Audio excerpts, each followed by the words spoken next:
Jayaprakash Gandhi, career consultant analyst.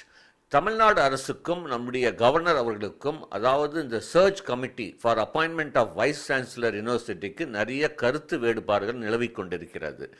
இன்னைக்கு கவர்னருடைய அறிக்கை பார்த்தீங்கன்னா, கண்டிப்பாக யூஜிசி உடைய சேர்மனுடைய நாமினி கண்டிப்பாக சர்ச் கமிட்டியில் இருக்கணும் அப்படின்னு அவர் சொல்கிறாரு.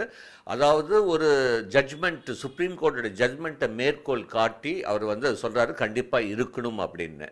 அதே சமயம் நம்முடைய உயர்கல்வித்துறை அமைச்சர் அவர்கள் என்ன சொல்கிறாங்க அப்படின்னா, வேண்டியதில்லை அப்படின்னு இன்னொரு ஜட்ஜ்மெண்ட்டை மேற்கோள் காட்டி தேவையில்லை, ஏன்னா இத்தனை வருஷமாக நாங்கள் வந்து யூஜிசி சேர்மன் நாமினி பண்ணல, ஸோ எப்போவுமே பண்ணுற மாதிரி தான் பண்ணிகிட்ருக்கோம் அப்படின்னு ஒரு டிஃப்ரென்ஸ் ஆஃப் ஒப்பீனியன் நிறைய இருக்குது. இதனால் வந்து பாதிக்கப்படுறது யார் அப்படின்னு பார்த்தீங்கன்னா மாணவர்கள் தான். ஒரு யூனிவர்சிட்டிக்கு வந்து துணைவேந்தர் வந்து மிகவும் அவசியம். அதாவது இந்த அரசியல் கருத்து வேறுபாடுகள் வந்து இந்த எஜுகேஷனுக்கு தாண்டி இருக்கக்கூடாதுன்னு சொல்கிறாங்க. வந்து எஜுகேஷனில் எந்த ஒரு அரசியலோ இல்லது வந்து ஒரு கருத்து வேறுபாடோ இருக்கக்கூடாது. மாணவர்களுக்கு என்ன சாதகம், எப்படி ஒரு யூனிவர்சிட்டி மேலே கொண்டு வரணும், அதில் கருத்து கொண்டு தான் நம்ம வந்து தமிழக அரசும் சரி, நம்முடைய கவர்னர் சான்சலர் அவர்களும் வந்து ஒரு ஒற்றுமையான ஒரு கருத்து இருந்தால் நன்றாக இருக்கும் அப்படின்னு நினைக்கிறோம். நம்மளுடைய இப்போ வந்து கல்வியாளர்கள் அங்கே என்ன சொல்கிறோம் அப்படின்னா, இப்போ தமிழக அரசு வந்து இப்போ அப்படி ஃபீல் பண்ணாங்கன்னா மற்ற ஸ்டேட்டில் எப்படி பண்ணுறாங்க, மற்ற ஸ்டேட்டில் அப்பாயின்மெண்ட் ஆஃப் சான்சலர்ஸ் வந்து இந்த சர்ச் கமிட்டி மூலமாக யூஜிசி சேர்மனுடைய நாமினி இருக்காங்களா, ஏதாச்சும் ஒரு ஸ்டேட்டில் அது மாதிரி எடுத்துக்கிட்டு கூட நம்ம கவர்னர்கிட்ட சொல்லலாம்.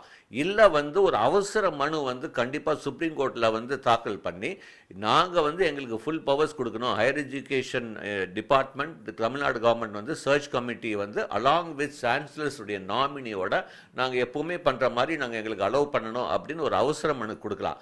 காரணம் என்னென்னா, இப்போ நிறைய யூனிவர்சிட்டிஸில் வந்து துணைவேந்தர்கள் இல்லாமல் வந்து தமிழ்நாட்டில் வந்து பல்கலைக்கழகம் சில இயங்கி கொண்டிருக்கிறது. அது முக்கியமான சில பல்கலைக்கழகங்கள், உதாரணத்துக்கு ஒரு அண்ணா யூனிவர்சிட்டி. கண்டிப்பாக அதுவும் இப்போ வந்து அட்மிஷன் டைம், இப்போ மார்ச்சுக்கு அப்புறம் வந்து நீங்கள் பார்த்தீங்கன்னா கண்டிப்பாக நிறைய பாலிசி டிசிஷன் எடுக்க வேண்டியதாக இருக்குது. அப்படி இருக்கும்போது கண்டிப்பாக ஒரு துணைவேந்தர் வந்து ஒரு மிக அவசியமான ஒரு பொறுப்பு அப்படின்னு இருக்குது துணைவேந்தர். அப்படி இருக்கும்போது கண்டிப்பாக இந்த கருத்து வேறுபாடுகள்லாம் கொஞ்சம் தள்ளி வைத்து மாணவர் நலன் கருதி ஒற்றுமையான கருத்தோட ஒரு சர்ச் கமிட்டி அப்பாயிண்ட் பண்ணி இமீடியட்டாக ஒரு வைஸ் சான்சலர்ஸ் வந்து அப்பாயிண்ட் பண்ணால் முக்கியமான யூனிவர்சிட்டிஸ்க்கு நன்றாக இருக்கும் அப்படின்னு தான் எங்களுடைய கல்வியாளருடைய எதிர்பார்ப்பு.